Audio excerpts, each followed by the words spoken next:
ಕರಾವಳಿಯಲ್ಲಿ ಪ್ರತಿಯೊಂದು ದೇವಸ್ಥಾನಕ್ಕೂ ನಡೆಯುವಂಥ ಬ್ರಹ್ಮಕಲಶದ ಬಗ್ಗೆ ವಿಶೇಷವಾಗಿ ಮೂಡಿಬಂದಂಥ ಹಾಡು. ವರಾಹ ರೂಪಂನ ಒಂದು ಇನ್ನೊಂದು ವರ್ಷನ್.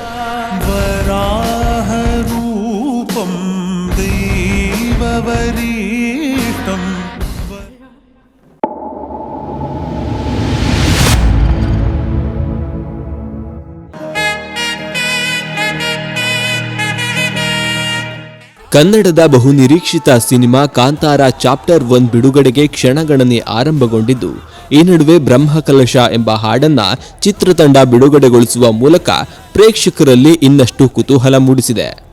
ಈ ನಡುವೆ ಈ ಹಿಂದೆ ಕಾಂತಾರದ ವರಾಹ ರೂಪಂ ಮತ್ತು ಇದೀಗ ಬ್ರಹ್ಮಕಲಶ ಹಾಡನ್ನ ರಚನೆ ಮಾಡಿರುವ ಶಶಿರಾಜ್ ಕಾವೂರು ಉದಯವಾಣಿ ಜೊತೆ ತಮ್ಮ ಅನುಭವವನ್ನ ಹಂಚಿಕೊಂಡಿದ್ದು ಹೀಗೆ.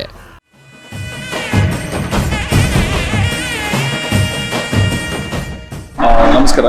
ಕಾಂತಾರ ಚಾಪ್ಟರ್ 1ನಲ್ಲಿ ನನ್ನ 2-3 ಹಾಡುಗಳು ಮತ್ತೆ ಇವೆ ಅನ್ನುವಂಥದ್ದು ನನಗೆ ಖುಷಿಯ ವಿಷಯ.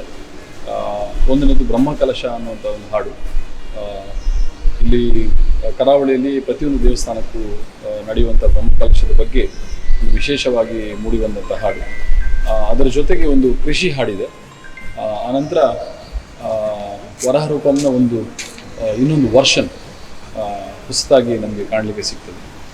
ಈ 3 ಹಾಡುಗಳನ್ನು ಬರಲಿಕ್ಕೆ ಅವಕಾಶ ಮಾಡಿಕೊಟ್ಟಂಥ ರಿಷಬ್ ಶೆಟ್ಟಿ ಮತ್ತು ಹೊಂಬಾಳೆ ಫಿಲ್ಮ್ಸ್ನ ವಿಜಯಣ್ಣ ಮತ್ತು ಇಡೀ ಸಿನಿಮಾ ತಂಡ ಎಲ್ರಿಗೂ ನಾನು ಭಾಳ ಮುಖ್ಯವಾಗಿ ಅಜನೀಶ್ ಲೋಕನಾಥ್ ಮತ್ತು ಸಿಂಗರ್ಸ್ ಮೈಮ್ ರಾಮದಾಸ್ ಮತ್ತು ಕೆನಡಾದ ಒಬ್ಬರು ಸಿಂಗರ್ ಅಭಿ ಅಂತೇಳಿ ಬಹಳ ಅದ್ಭುತವಾದಂಥ ಗಾಯಕ. ಇವರೆಲ್ಲರಿಗೂ ಕೂಡ ನಾನು ನನ್ನ ವೈಯಕ್ತಿನಲ್ಲಿ ಧನ್ಯವಾದ ಹೇಳಲಿಕ್ಕೆ ಇಚ್ಛೆ.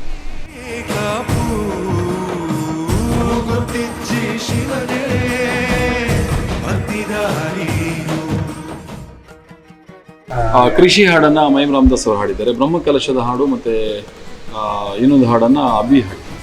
ಅವರು ಮೊದಲ ಬಾರಿಗೆ ಇಲ್ಲ, Abhi is a professional singer. ಅವರು ನಿಮಗೆ originally he is from Canada, ತಮಿಳ್ನವರು. ಅದ್ಭುತವಾದಂಥ ಗಾಯಕ. ಆಮೇಲೆ ಯಾವುದನ್ನು ಬ್ರಹ್ಮಕಲಶದ ಹಾಡನ್ನು ಅವರು ತುಂಬ ಭಕ್ತಿ ಪರವಶವಾಗಿ ಹಾಡಿದ್ದಾರೆ. ನಿಮಗೆ ಯೂಟ್ಯೂಬ್ ನೋಡಿದರೆ ಗೊತ್ತಾಗ್ಬೋದು. ತುಂಬ ಜನ ಅದನ್ನು ಅವರ ಸಿಂಗಿಂಗನ್ನು ಕಮೆಂಟ್ ಮಾಡಿದ್ದಾರೆ, ಪ್ರಶಂಸೆ ಮಾಡಿ ಕಮೆಂಟ್ ಮಾಡಿದ್ದಾರೆ.